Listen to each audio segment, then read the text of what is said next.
Welcome into a brand new episode of the Patriots Hub Podcast, game preview edition. Alex Barth, Matt Dolloff with you from 98.5thesportshub.com as the Patriots get ready to take on the Tampa Bay Buccaneers in their Week 10 matchup. I got to start with a little bit of housekeeping first, Dolloff. And, Yep. you know, this when Brady was in Tampa for years, this is something I made a point to point out. When the Red Sox play the Rays, this is something I make a point to point out. Tampa Bay is not the name of a city. Tampa is the name of the city. Tampa Bay is a bay. Is the body of water or like the general metropolitan area. But there is no city called Tampa Bay. It's just one of those things, like some people have grammar things, right? That bug them, proper grammar or whatever. I don't know why this one gets to me. So I like to take the opportunity to remind people the Patriots are playing the Tampa Bay Buccaneers, but they will be traveling to Tampa. Anyway. Yes, it's not the Boston Harbor Red Sox. It's the Boston Correct. Red Sox. They are. I like to joke they are the only sports franchises. We'll throw in the Lightning and the Rays as well. The Rays, perhaps fittingly, I guess the Bucs too. The only sports franchises that represent water and not land. Yeah, of course. Playing for the fishes and whatever else is in the harbor there. But look, the credit to those fish, credit to whatever's in the harbor. They got a great team playing for them. This Buccaneers team, I think, is one of the best in the NFC. Now, for the second week in a row, we're going to talk a lot about injuries. They've got some guys that are banged up. We're actually recording this before the injury report comes out on Thursday, so I don't get to show up Dolloff by being the nerd that reads that thing immediately after it comes out. But, you know, Bucky Irvin didn't practice to start the week. Chris Godwin didn't practice to start the week. Mike Evans is out. If not for the year, certainly long-term, he's already on IR. They've got some guys banged up on the offensive line, guys playing through things.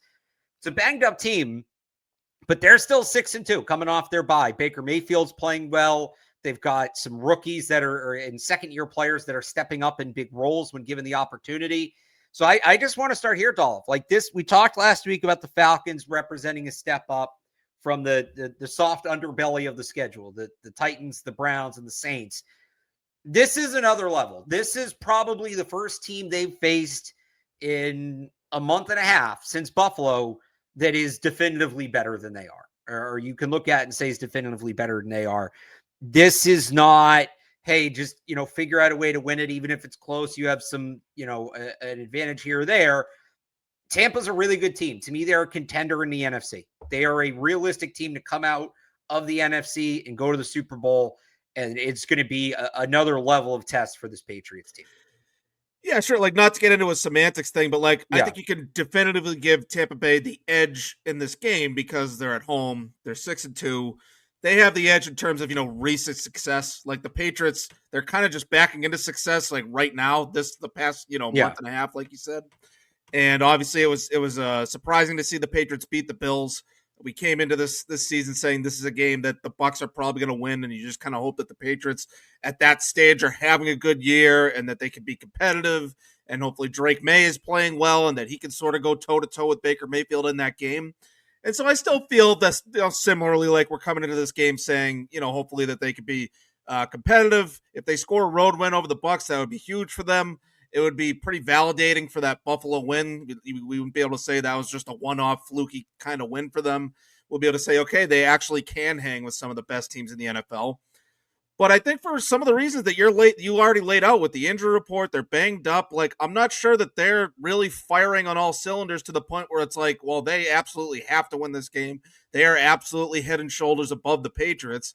Like, I just feel like it's closer than it could have been, especially because they're banged up. And the Patriots have, you know, had some good luck in terms of their health. I know that you've been big on the lack of depth, and if you know, a couple of key players get hurt, the Patriots could go south in a hurry if certain players get hurt. So, but right now they've had really good health, and so I feel like that has sort of brought these teams a little closer than maybe the matchup seemed, certainly in the offseason and even leading up to this week.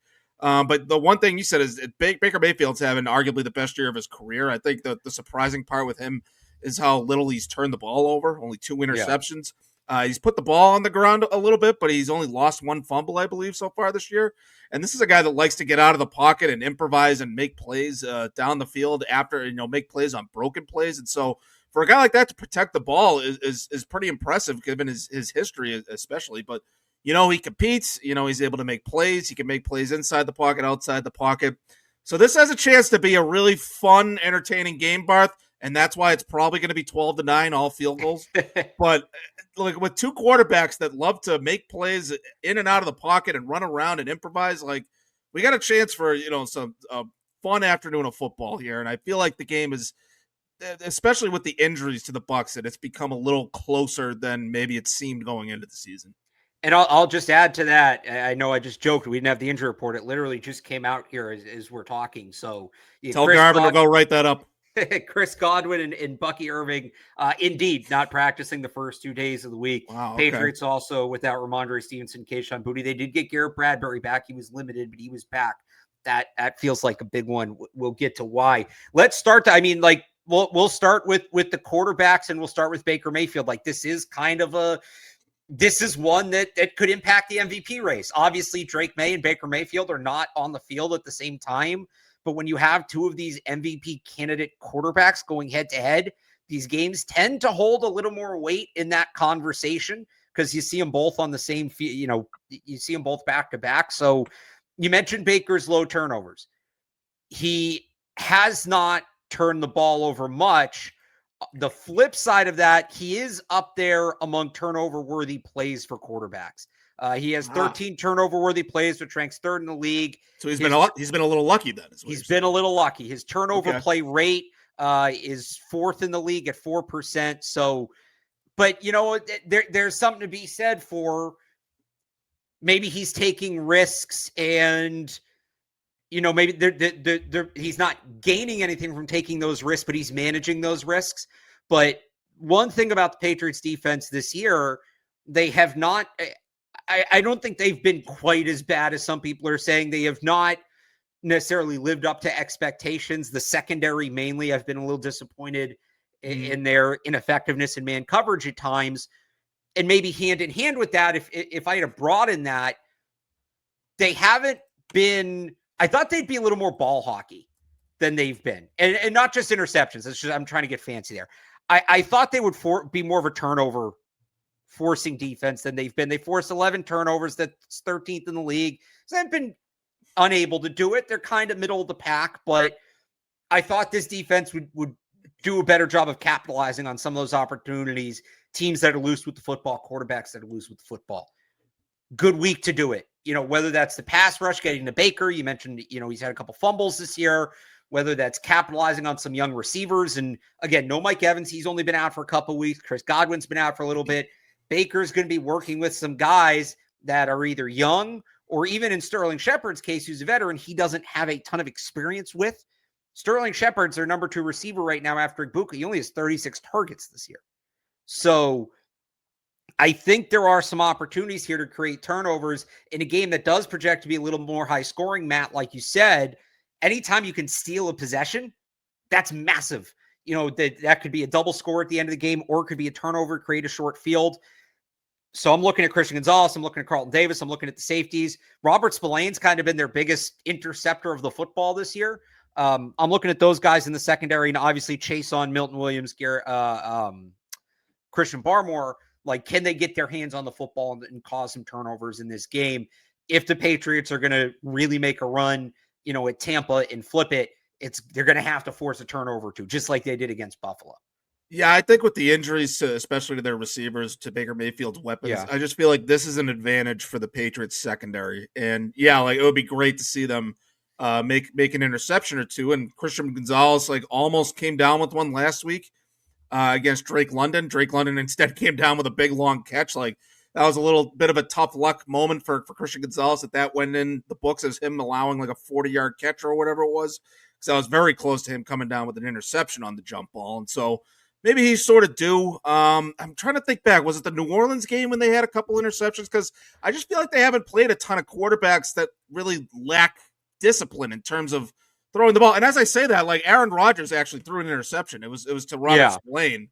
But I just feel like they've mostly played quarterbacks that have been getting rid of the ball quickly, a little responsible with the ball in terms of just not being reckless, throwing it into tight coverage or throwing it into dangerous situations. I'm not sure that it would be interesting to look up. You mentioned turnover-worthy plays. How many turnover-worthy plays have there even been on throws against the Patriots? That would be interesting to look up.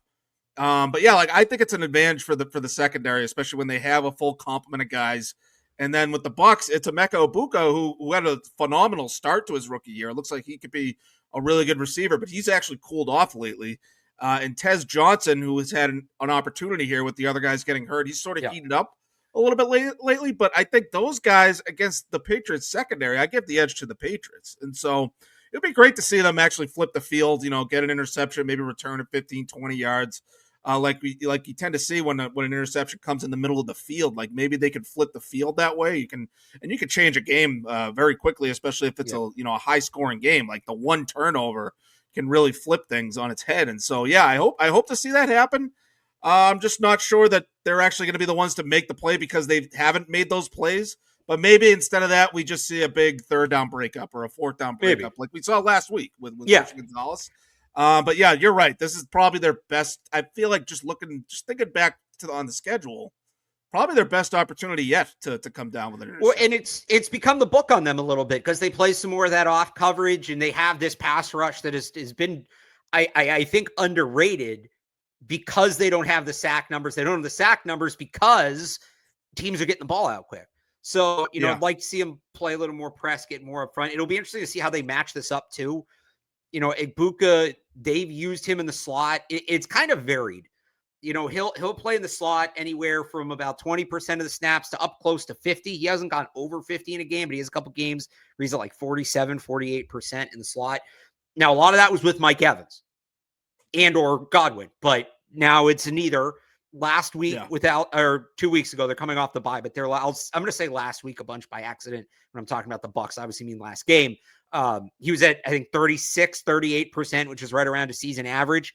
The question for me, Sterling Shepard doesn't scare me a ton. Tez Johnson, not Tez Johnson, the other, I'm getting my Oregon wide receivers mixed up here. Sorry, lost my train of thought. It is Tez Johnson. I wish I could save you there. I'm the other one's in Denver with Bo Nix. Troy Franklin, the other guy. Troy Franklin, yes. Tez Johnson, Troy Franklin, Oregon burners.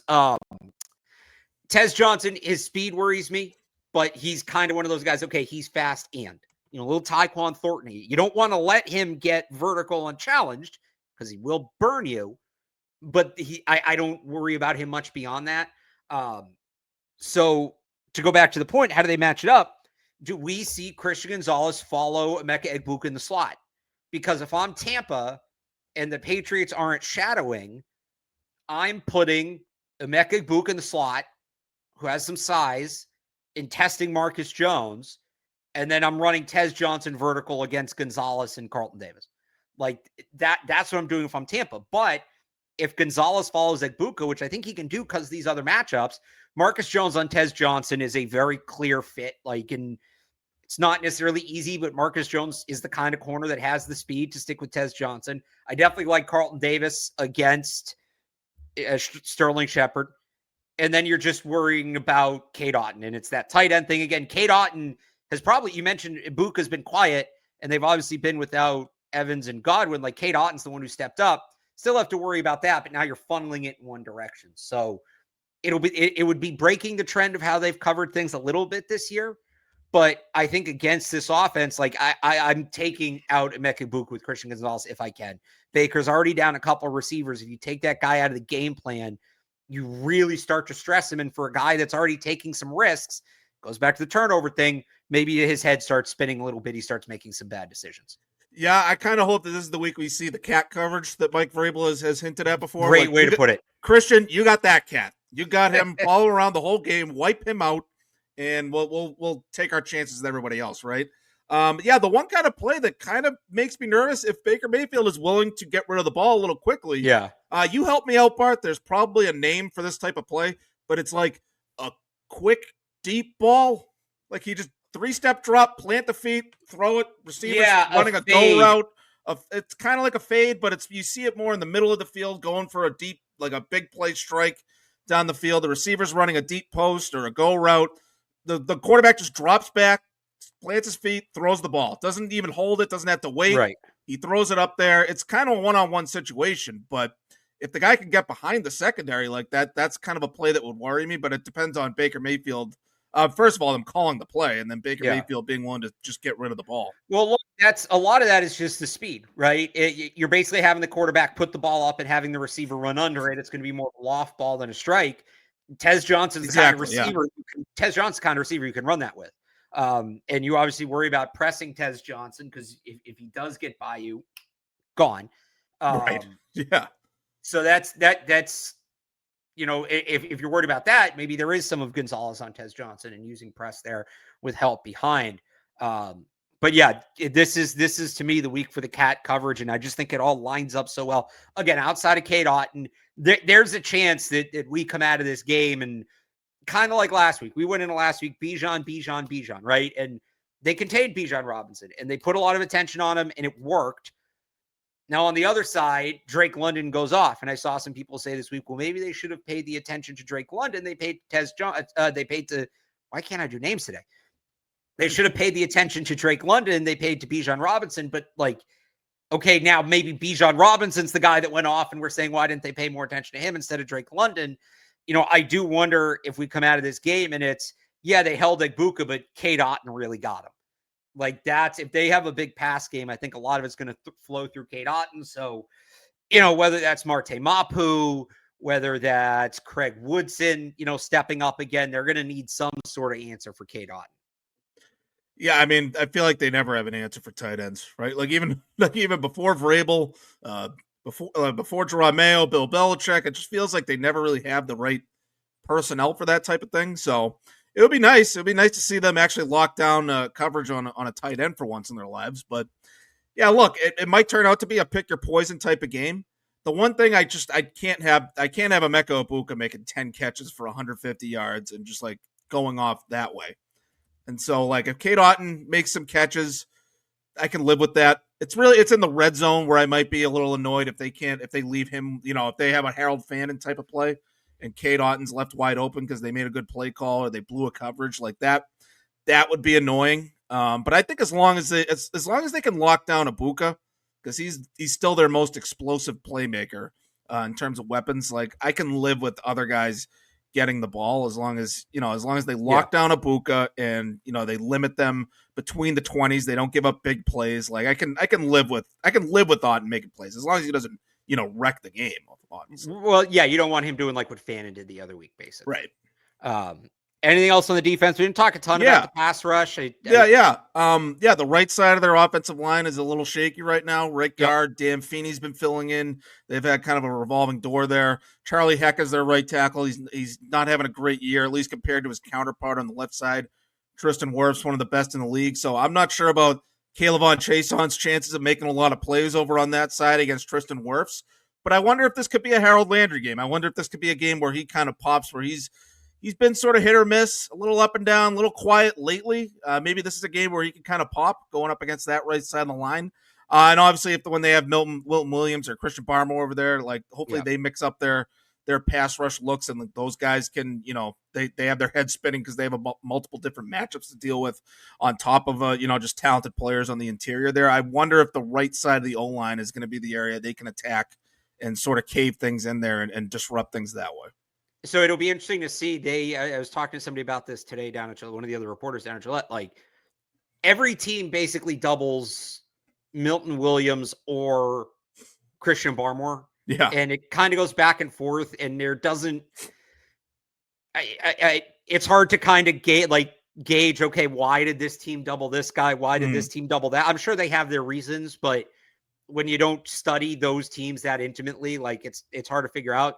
Last week was definitely a Barmore double team game because he didn't do much, and Milt Williams had 6 total pressures. So it's that's kind of talk about pick your poison. That's why you build it that way. That's why you build it that way. So I do wonder if this is a game where maybe whoever's off that right side, the right side defensive tackle, if that's the guy that gets doubled this week, since that's a weaker spot, they send more help there and it opens up whoever's on the other side. They'll flip those guys around and they'll run line games with them. So they can hunt the matchup how they want to hunt it, but something to watch for. All right, let's move over to the offensive side of the ball.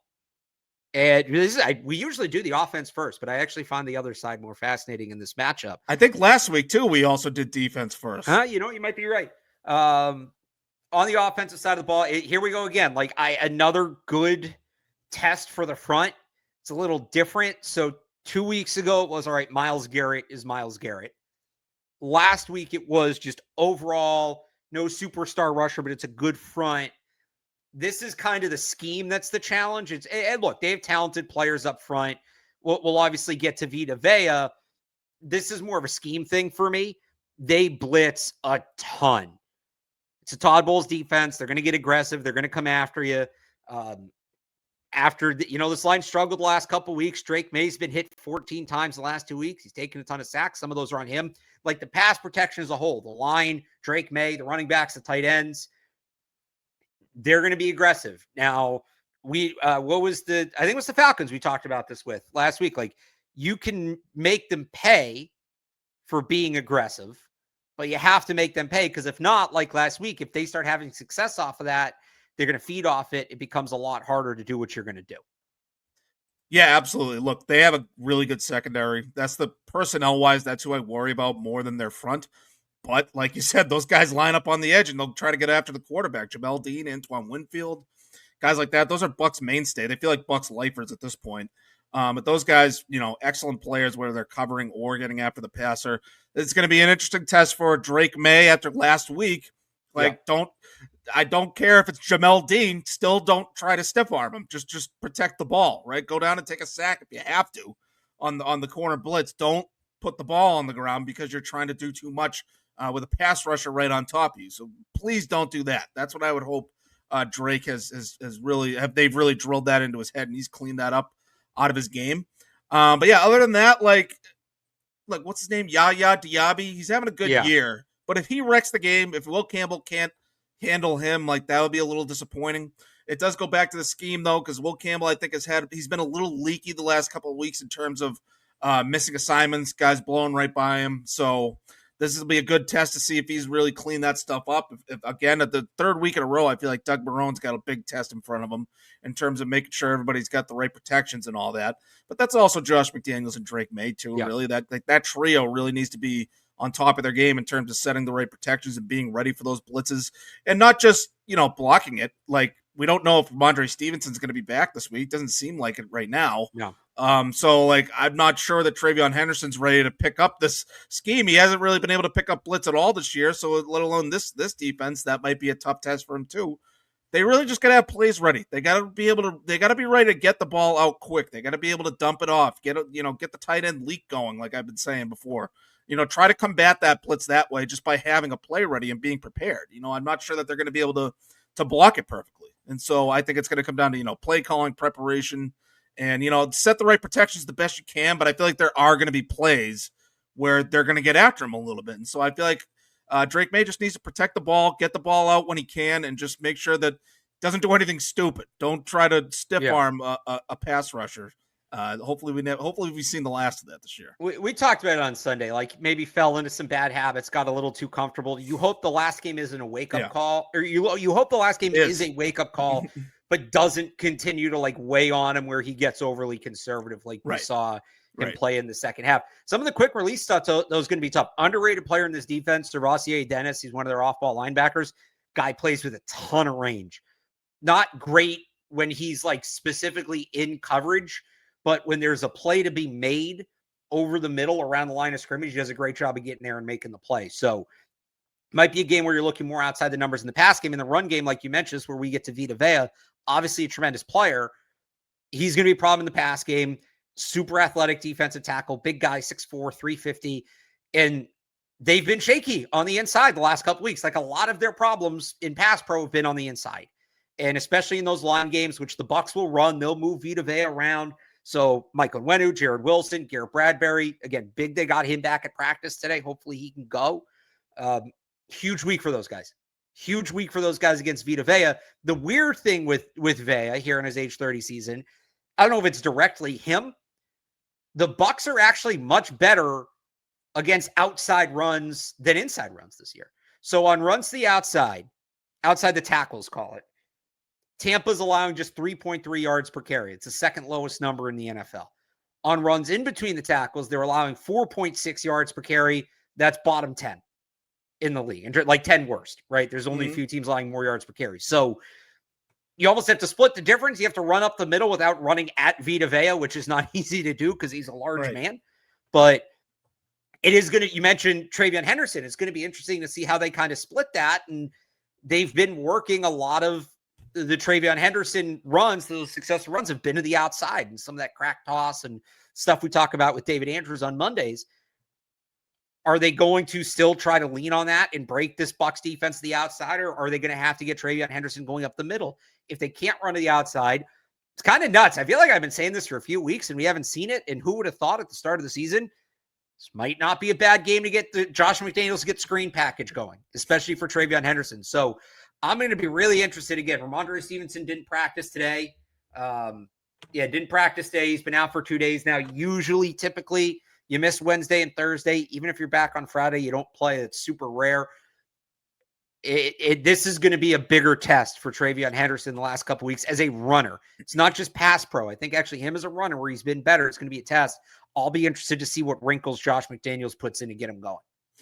I completely agree on the screens. I think that's probably the best way to combat defensive backs lining up on the edge is that, just get them caught in basically no man's land. There's nobody to rush. There's nobody to tackle because the receiver's out by the line of scrimmage and they're getting the ball out quickly. And then so they have to readjust. I think that's probably going to be one of the best ways that they can combat those guys on the edge.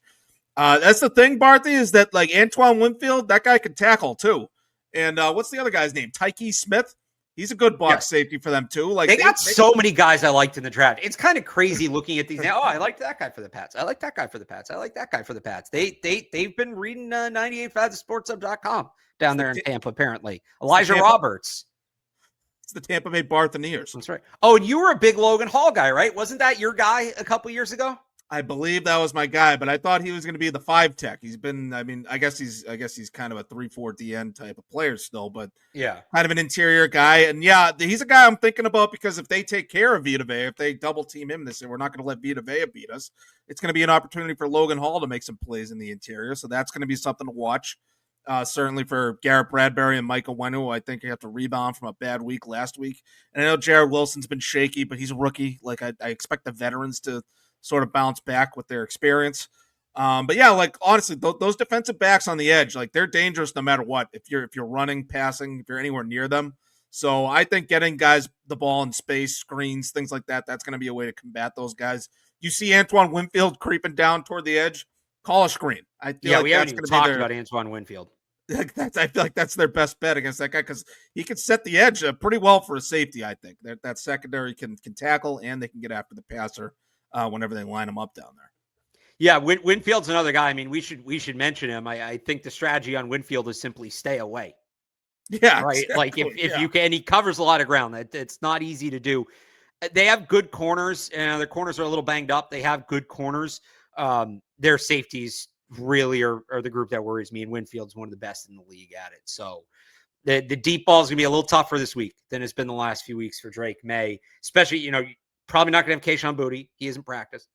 And you got Antoine Winfield back there. Like, I don't know that you can count on the deep. They've for all the sacks they've taken, Drake Maye does a good job of picking up 2nd and 15, 3rd and 12, whatever. It's going to be a lot harder to do this week. We've said this. You can't live that way once you start facing better teams. This is kind of what we're talking about. And having Boutte, not having Boutte's part of it, but just in general, is going to be a harder team to throw the ball down the field on. But it is a big test. And one other thing I have on the offense, Kyle Williams. I feel like I get the question in the mailbag every week, and thanks to everybody who submits their questions to the Sports Hub Patriots mailbag. What's wrong with Kyle Williams? What's up with Kyle Williams? Is he a bust? Is he not good? Like, what's happening? And I've kind of said, why did you draft him, Barth? I'm not going to sit here and tell you that he's good. He's played 20% of their snaps. I just don't know. And I don't think he gets a ton of time in practice either. So when he does get on the field, where's his chemistry at with Drake Maye? That's the big thing for me. These two guys, they didn't work a ton together in the summer. They're probably not working together a lot now that the season started in these game plan practices. This week with Boutte out, I would imagine they've worked together a ton. I think he's going to be stepping at the X. I don't think they're going to play Matt Collins full time. So Kayshon Boutte, Kyle Williams, now your X receiver. How much chemistry can he build with Drake Maye in 1 week? He was open a few times in that game against the Falcons. He actually put some good routes on AJ Terrell. for one reason or another, Maye just didn't find him. And then obviously the one time he does target him, there's a miscommunication. So I'm really interested to see what Kyle Williams does, because this isn't, it's a lack of opportunities, we can't judge him. Like, he's going to have his opportunities this week. It sounds like he's having them in practice. Now he's going to have them here in the game. Let's see how he capitalizes on it. Yeah, look, in a vacuum, Kyle Williams, like, now you're going into the game knowing you're going to get a good amount of snaps. It's not going into the game in the middle of the game, like not knowing what you weren't part of the plan going in, and now all of a sudden you're part of the plan. Like this, now you're part of the plan. So it's like this is his first, I think, real opportunity to really make a difference in the offense. And so yeah, it is going to be interesting to see what he does just in his own right, regardless of what else is going on with the offense. But I think realistically, for them to move the ball consistently and score, huge Stephon Diggs game. I think, especially if they're going to be lining up the defensive backs on the edge a lot. And Stephon Diggs might be going up against their number 2 corner or whatever. Like, he's the one guy that I think can get separation on anybody on the Bucs, even a guy like Jamel Dean. I think he's that good. He's a guy that should be able to beat man coverage, tight coverage against even a good number 1 corner. And I think they're going to have to lean on him, especially with Booty out. And, Drake Maye knows that Booty is going to be out. And, with those safeties and their linebackers, I don't know that the tight ends are going to be getting open a lot. And so I need Stephon Diggs. If I'm the Patriots, I need Stephon Diggs to be getting open early and often. I need Drake Maye feeding him the ball. I think it's going to be a big Stephon Diggs game. And you mentioned Mac Hollins. I look back to, I think it was the Cleveland game or maybe Tennessee, where Mac Hollins made a number of plays down the field just by being sort of the odd man out. Like they took care of everybody else. Well, here's Mac Hollins wide open down the field on a deep out. Like maybe it was both those games, Tennessee and Cleveland, where he made a few plays there, whatever the game was where he had like 8 catches for 80 yards. Like, I'm looking for that kind of game from Mac Hollins this week, because I feel like they're going to try to take care of the other guys the best they can. And then other than that, you're talking about rookies. You're talking about tight ends that have a really tough matchup. I'm really looking at Stephon Diggs and then maybe Mac Hollins to make a bigger impact than they did last week, and one of their most impactful games of the year. Anything else on the offense? That's about it. I think we ran the gamut on the offense there. All right, I got one special teams thought here. Yep. Tampa has not been good covering kicks or punts. Their punt return unit in particular has struggled. They're allowing the most yards per return among teams that have not allowed a touchdown. So the reason I put that, they're 4th total, 4th worst in yards per return. But the reason I put that qualifier in there is some of those teams have actually been okay. They just blew one return, which jacks the average way up. That's not the case with Tampa. They've allowed multiple longer returns without allowing a touchdown. Don't need Marcus Jones to house one, but like we talked about with the turnovers, like if you can get a 40 or 50-yard punt return in this game, that could be huge. Flip the field. Yeah, kick return unit hasn't been good either. Kick coverage unit, I should say. Now we'll see with the Patriots. Going to be Efton Chisholm again. Looked better last week than he did a few weeks ago. Cameron Johnson, the Bucs punt returner, is one of the best in the league. He's 5th in the NFL in yards per return. I asked Jeremy Springer about him today, called him fearless, explosive. So I think on both sides, one, like we talked about the turnovers, like which team gets the big return, that could loom large as well. And Patriots haven't had a big return in a few weeks. They haven't been bad. Like they've been getting more or less what they should, but they haven't broken one in a little bit. And I get it with kick return. They've had some injuries. They've been, shuffling the personnel.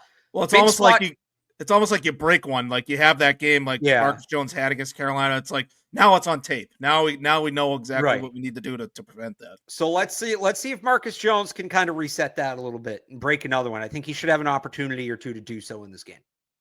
Yeah, the return game period is going to be interesting because we got 2 good punt returners like we just went over. So yeah, it could be a sneaky, especially like a game like this where if both teams are feeling it offensively and they're both moving the ball down the field, like a big special teams play could be the way that you make a sneaky difference. So that's going to be something to watch. So there we go, Dolph. What's your pick? Offense going to be feeling it? I think they're both going to be feeling it. Yeah, I'm going Bucs 30-27. I think they're just going to be a little too much to handle. I think Drake Mayfield's going to make enough plays, and I just think that's going to be that they're on their home field. They're coming out of the bye. They might be a little rusty to start the game, but I just think they're going to have enough to keep moving the ball down the field for 60 minutes, and they'll only be 7-3, Barth. We're gonna have to deal with that. Well, it's the rust versus the Patriots' inability to start a game strong, even after they did last week. Yeah, I'm kind of in the same boat as you. So you have a 3-point game, just like last time down in at Gillette. Isn't that crazy? That was the last Patriots Bucs game, and that was, Brady's return, right? And ended up being a really good football game on top of that. I'm going to go a little higher scoring than you. I'm kind of the same area, though. I'm going to go 34-28 Tampa. Wow. Or I guess it'd be 35 unless I'm counting. Yeah, I'll give Tampa a couple field goals. I'm going to go 34-28 Tampa. I think it is a shootout. I just think, like you said, Tampa's got a little bit more in the tank. They got 1-2 more big plays in them. That's ultimately the defense. I think we come out, even ironically said people are going to bitch about them being 7-3. I think we actually come out feeling okay about the Patriots. I think it's going to be all right. They lost. That's what a Super Bowl caliber team looks like. We now see how they stack up. I don't think we're going to be feeling great. There's no, moral victories in this league, but I don't think they're going to get exposed or anything like that. So I'm going to go 34-28. I think we're going to come out of it saying, look, they got work to do defensively against good quarterbacks, explosive offenses, but we do have a quarterback and an offense that can pretty much hang with anybody. And so I think that's what we're going to be. That's going to be the general conversation coming out of that game. So there you go. We'll have more on that game on 98.5thesportshub.com. My preview dropping Friday morning. Also Sunday morning, Sports Hub Sunday kickoff with their own battle. And Matt and I will be back Sunday night for our recap podcast. Everybody's been tuning in Sunday nights, Monday morning. So we're going to keep giving you that late night show there. And then we will have, I think, Tuesday night, because obviously it's a short week, right? It's boom, right into the Jets, Thursday night short week for everybody. So probably Tuesday night. That schedule's a little flexible, but probably Tuesday night for the next recap podcast, because I'm not doing it Thursday morning, the day of the game. There's just not enough shelf life there. Nope. So going to have to be a quick study. Luckily, it's a divisional opponent. Again, planning for Tuesday night. But if you subscribe to the Patriots Hub podcast, wherever you get your podcasts, and or subscribe to the Sports Hub YouTube channel, you'll get notified when the next show is posted, so you won't even have to think about it. Or you follow us on Twitter, you'll see it there. We'll deliver it right to you. So everybody enjoy the game this weekend. Get ready for a short week. We'll talk to you Sunday night. For Matt Dolloff, I'm Alex Barth. Thanks for tuning in, and we'll talk to you next time.